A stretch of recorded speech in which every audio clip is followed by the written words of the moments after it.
दीपावली का त्योहार अपने साथ ढेरों खुशियाँ और रोशनी लेकर आता है।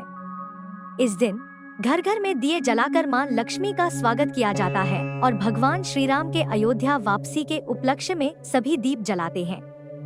परंतु दिवाली की रात के बाद एक सवाल जो अक्सर लोगों को परेशान करता है वो ये है कि अब इन बचे हुए दियों का क्या किया जाए। बहुत सारे लोगों को इस बात का ज्ञान नहीं होता है कि दिवाली के बाद बचे हुए दियों का उपयोग कैसे करना चाहिए या इन्हें फेंकना उचित है या नहीं। आइए जानते हैं दिवाली के बाद बचे दियों का सही तरीके से निपटान कैसे किया जाए। दोबारा से जले हुए दियों का उपयोग न करें। दिवाली के बाद जलाए गए दियों का पुनः उपयोग करने की गलती बिल्कुल न करें। हिंदू धार्मिक मान्यता के अनुसार जले हुए दियों को दोबारा जलाना अशुभ माना जाता है।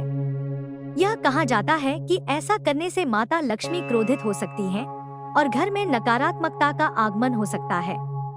दिवाली पर दिए जलाने का मुख्य उद्देश्य सकारात्मकता और समृद्धि का स्वागत करना होता है, अतः इनका पुनः प्रयोग नहीं करना चाहिए।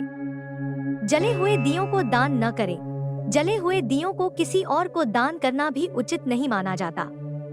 धार्मिक मान्यताओं के अनुसार यह भी अशुभ माना गया है। इससे भी लक्ष्मी जी की कृपा कम हो सकती है और घर में दरिद्रता का वास हो सकता है। कुछ लोग दिवाली के 5 दिनों के बाद बचे हुए दियों को कचरे में फेंक देते हैं, लेकिन ऐसा करना नकारात्मक प्रभाव डाल सकता है। इसका कारण यह है कि जले हुए दियों का धार्मिक महत्व होता है और इन्हें उचित तरीके से विसर्जित करना आवश्यक है। जले हुए दियों का उचित विसर्जन करें। दिवाली के बाद बचे हुए दियों को बहते पानी जैसे नदी या तालाब में विसर्जित करना शुभ माना जाता है। इस प्रक्रिया को धार्मिक रूप से शुद्धिकरण माना जाता है और इससे घर में सुख और शांति बनी रहती है। दियों को विसर्जित करते समय प्रार्थना करें कि उनका पवित्र प्रकाश हमेशा आपके घर में बना रहे। पानी में विसर्जित करने से प्रकृति को भी नुकसान नहीं होता और यह पर्यावरणीय दृष्टि से भी उचित है। घर में छिपाकर रखें कुछ दीपकों को घर में भी छिपाकर रखा जा सकता है। ऐसा माना जाता है कि इन दीपकों को तिजोरी, अलमारी या किसी अन्य सुरक्षित स्थान पर रखना शुभ होता है। यह प्रतीकात्मक रूप से मां लक्ष्मी का घर में वास बनाए रखने का संकेत देता है। ध्यान रखें कि इन दियों को किसी ऐसे स्थान पर रखें जहां इन्हें बार बार न छेड़ा जाए और वे सुरक्षित रहें। मिट्टी के दियों का पुनः उपयोग पर्यावरण के लिए बेहतर विकल्प।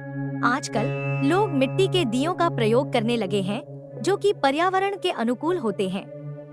यदि आपके पास मिट्टी के दिए हैं तो इन्हें आप अपने बगीचे में मिट्टी में मिला सकते हैं। मिट्टी के दियों को जमीन में दबाने से ये प्राकृतिक रूप से विकसित हो जाते हैं और पर्यावरण को कोई नुकसान नहीं पहुंचाते। यह एक बेहतरीन तरीका है अपने पर्यावरण को सुरक्षित रखने का और दिवाली के उत्सव को पूरी तरह से पर्यावरणीय रूप से अनुकूल बनाने का। दियों की सफाई कर उन्हें सजावट के लिए रखें। यदि आप चाहते हैं कि दिवाली के दियों का उपयोग अन्य सजावटी कार्यों में किया जा सके तो उन्हें अच्छे से साफ करें। दियों को धोकर और सुखाकर उनमें रंग बिरंगे रंग या डिजाइन बना सकते हैं और फिर उन्हें सजावट के रूप में इस्तेमाल कर सकते हैं। आप इन सजावटी दियों का प्रयोग अगले किसी त्योहार या विशेष अवसर पर कर सकते हैं। लक्ष्मी पूजन के बाद बचे दीपकों का महत्व। दीपावली के दिन जो दीपक लक्ष्मी पूजन में प्रयोग किए जाते हैं उनका विशेष महत्व होता है। इन दीपकों को घर के मंदिर में किसी कोने में रख सकते हैं। ऐसा करने से आपके घर में सकारात्मक ऊर्जा का प्रवाह बना रहता है और समृद्धि का वास होता है। यदि किसी कारणवश आप इन्हें विसर्जित नहीं कर पाते तो इन्हें श्रद्धा भाव से किसी पवित्र स्थान पर रखें और कुछ दिनों के बाद इन्हें विसर्जित कर दें। अगर आपको यह वीडियो पसंद आया हो तो इसे लाइक करें, शेयर करें और हमारे चैनल को सब्सक्राइब करना न भूलें।